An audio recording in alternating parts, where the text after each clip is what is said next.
Saudara bisa tidak menjawab WA orang, tidak menjawab email orang, tidak mengangkat telepon, tetapi ada satu hal yang jikalau saudara tidak menjawabnya, maka konsekuensinya adalah kekekalan. What is that?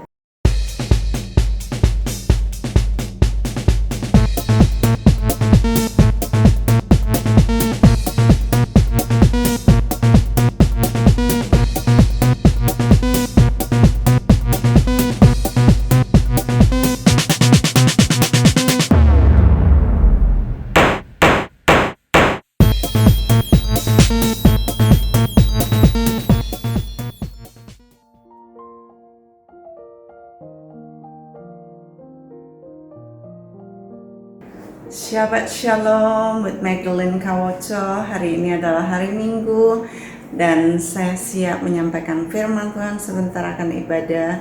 Sebelumnya pagi hari ini sebagaimana Tuhan taruh dalam hati saya bahwa saya ingin nyampein mengenai sesuatu yang very important. Saudara bisa tidak menjawab WA orang, tidak menjawab email orang, tidak mengangkat telepon, tetapi ada satu hal yang jikalau saudara tidak menjawabnya, maka konsekuensinya adalah kekekalan. What is that? Vision, panggilan. Panggilan ini sangat penting dalam kehidupan kita. Itu sebabnya sebelum kita menghadap Tuhan, atau to be exact, while we are on earth, kita harus segiat-giatnya mencari visi Tuhan dalam kehidupan kita dan mewujudkannya. Mungkin saudara berkata, sulit banget, gak ada uang dan sebagainya, saya bukan dari latar belakang yang ini dan itu. Ya, Tuhan memberikan kita iman. Iman akan menolong saudara untuk saudara menggenapi visi Tuhan. Ada tahapan, waktu saya pelajari, ada tahapan memenuhi visi Tuhan dalam kehidupan kita. Pertama adalah kita harus mempersiapkan, dan kebanyakan kita nggak tahu waktu kita dipersiapkan. Mungkin melewati sakit hati, melewati pendisiplinan dalam kehidupan dengan orang tua yang keras, dengan saudara-saudara yang bully atau teman-teman saudara yang membuli saudara. That's alright, itu adalah masa persiapan dan biasanya sakit dan sebagainya. Tetapi kalau kita belajar lebih dini bahwa tidak perlu kita sakit hati akan bulian orang, maka itu akan menolong kita untuk smooth sampai nantinya kita ada di persiapannya. Nah, ini persiapan, yaitu fondasi untuk membangun visi di atasnya. Jadi sebelum seseorang kontraktor membangun rumah, maka dia akan mengisi dengan fondasi. Ada suatu bangunan di Jakarta yang lama banget kok nggak selesai, kok nggak kelihatan. Ternyata dia setelah baru kelihatan membangun sebuah gedung yang tinggi sekali. Kalau gedungnya tinggi, maka fondasinya juga dalam banget. Demikian juga waktu kita melihat Yusuf, dia dipersiapkan sedemikian rupa, dia dijual, lalu dia masuk dalam penjara, dia menjadi napi, dia menjadi budak dan sebagainya. Dia difitnah dan rasanya masa depannya nggak ada. Kalau zaman sekarang ini diviralin ya, udah ansur deh dia. Karena apa? Buktinya ada di tangan istri Potifar. Baju dia itu ada bukti otentik di mana orang ini bisa sangat dicemarkan. But don't worry about that, Apapun yang terjadi dalam kehidupan saudara, masa lalu saudara, orang mau bilang apa, don't ever worry about what other people think or talk about you. Asal saudara melakukan mempersiapkan visi yang Tuhan akan bangun dalam kehidupan saudara. So, now dengan foundation, setelah itu saudara siap untuk menjalani visi saudara. Saat saudara siap menjalani visi, ada beberapa step dalam kehidupan kita yang mana saya belajar dari Reverend Kenneth Hagin. Katanya kira-kira ada 5 tahapan gitu dalam kehidupan kita. Kalau saya juga pelajari mengenai kehidupan orang-orang kudus seperti Daud, seperti Salomo, seperti Abraham, step-stepnya rasanya tidak terlalu banyak ya. Walaupun tidak banyak, tetapi tetap kita melakukan visi yang besar seperti Nuh. Hanya 1 kali dia diminta untuk membangun bahtera. Untuk Abraham, dia hanya menurunkan anak, keturunan ilahi. Lalu untuk Daud, dia berperang melawan Goliat, berperang melawan musuh-musuh dari Israel dan Yehuda. Nah, di dalam visi itu nanti ada side track yang akan mengalihkan saudara dari panggilan itu. Ya, seperti Daud, side tracknya apa? Bathsheba. Seperti Simpson, side tracknya apa? Perempuan-perempuan. Salomo, side tracknya apa? Istri-istrinya. Berhala-berhala, yaitu dewa-dewa istrinya. Akhirnya dia belok.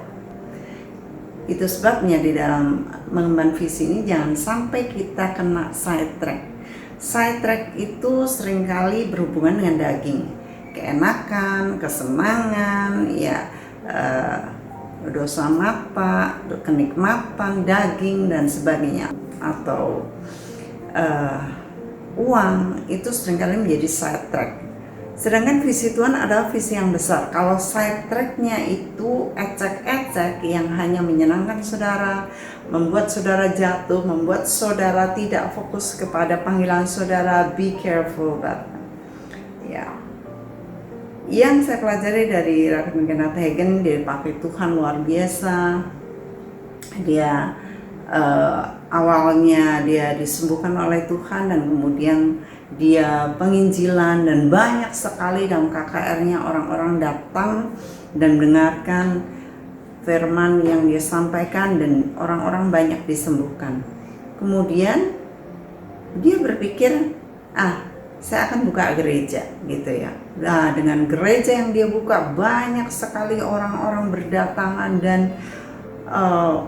ribuan, gerejanya meledak jadi gede banget gitu ya. Suatu kali dia sedang, ini ceritanya, dia sedang malam-malam itu ngambil susu di kulkas. Waktu dia ambil susu, terus dia kan jongkok, dia waktu berdiri, dia merasa ada seperti jubah yang pas banget di dia. Lalu dia bertanya, Tuhan, apa ini? Tuhan berkata, itu adalah jubah pengajaran, dan mulai sekarang ini akan dimulainya pelayanan yang saya percayakan kepadamu. Hah? Maksudnya apa? Kok mulai sekarang baru dipercayakan pelayanan? Maksudnya apa? Saya kan udah pengembalaan 15 tahun. Tuhan bilang, saya gak pernah panggil kamu jadi gembala. Terus gimana? Orang-orang disembuhkan? Well, Allah turut bekerja untuk mendatangkan kebaikan. Kalau mendatangkan kebaikan berarti ada kesalahan dulu. Tetapi pelayanan dia, pengembalaan dia tidak dihitung oleh Tuhan. Tapi yang mendatangkan kebaikan adalah orang-orang disembuhkan, orang-orang percaya Tuhan, menerima keselamatan dan sebagainya. That's what is counted. Bahayanya adalah nanti jikalau kita berhadapan dengan Tuhan dan kemudian Tuhan berkata, hai hambaku yang jahat, aku tidak pernah kenal kamu. Engkau adalah pembuat kejahatan. You are the worker of iniquity. Wah, bahaya banget. Walaupun kebaikan-kebaikan, kesembuhan, nampaknya pekerjaan Tuhan, tetapi kalau bukan Tuhan yang panggil, be careful about that. Nah, akhirnya dimulailah pelayanan pengajaran dia mengajar, dan begitu banyak orang diubahkan lewat pengajarannya gitu. Sampai dia membuka suatu Bible School ya, kalau nggak salah Rema Bible School atau apa. Dan kemudian Tuhan percayakan lagi, Tuhan berkata, kalau kamu setia maka aku nanti akan berikan kepada kamu jenis kesembuhan yang berbeda. Nanti saat kamu menumpangkan tangan kepada orang, kamu akan tahu nanti kayak ada setrum gitu. Kalau ada setrum itu berarti orang itu ada kuasa kegelapannya gitu, dan itu terjadi. Kalau kamu setia maka ini, dan itu sampai dia bilang step ke-5 kalau nggak salah. Nah, sudahlah dia menyelesaikannya dengan sempurna. Saya tidak rekomen hamba Tuhan tersebut, saya hanya mempelajari mengenai kisahnya dan apa yang dia katakan ya. Jadi saya tidak minta saudara subscribe atau mempelajari, tetapi saya hanya mempelajari step-step yang dia sampaikan. Saya menghormati hamba Tuhan tersebut, luar biasa, dan kisah-kisahnya sudah saya ceritakan di beberapa kesempatan saya berkhotbah. Nah, kalau kita melihat bagaimana Yusuf setelah dipersiapkan, maka dia mulai menjalani visinya. Persiapan awal dia mengumpulkan semua bahan-bahan makanan dalam 7 tahun kelimpahan, dan kemudian mulailah dia mulai mengatur, manage negara dan sebagainya. Nah, itu juga yang terjadi kepada saudara saat saudara tahu bahwa saudara sedang dipersiapkan untuk menjalani visi saudara, maka saudara mulai nanti Tuhan akan bimbing saudara dari waktu ke waktu. Yang terakhir, stage yang terakhir, stepnya. Kalau saudara sudah menyelesaikan visi saudara yang awal, kalau saudara cepat nih, ya Tuhan bisa percayakan visi lain kepada saudara. Oh, kenapa begitu? Nah, begini saudara ceritanya. Kalau di perusahaan saudara punya banyak karyawan, dan saudara tentunya membidik, tahu ya beberapa karyawan yang saudara tahu kalau dikasih kerjaan dia bakal cepet lari dengan cepat gitu ya. Maka saudara kalau punya pekerjaan yang urgent dan and very important, dan besok pagi harus dikumpulkan, maka saudara tentunya akan milih yang itu ya. Nah, yang lain nggak bisa diharapkan, teleponnya dimatiin, lalu kalau weekend nyantai, sudah lihat WA-nya mungkin message-nya tapi nggak dijawab dan sebagainya. Alasan, terlambat lah, maafkanlah, saya sibuk lah, anak saya lah, nenek saya, istri saya. Banyak sekali alasan. Saudara nggak mau dengan orang-orang yang seperti ini kan, suka nunda, malas, dan banyak alasan. Tapi saudara langsung mencari karyawan bawahan yang sigap, yang mau lembur, yang mau bayar harga, yang pasang badan buat saudara, buat perusahaan saudara. Itu yang saudara pilih.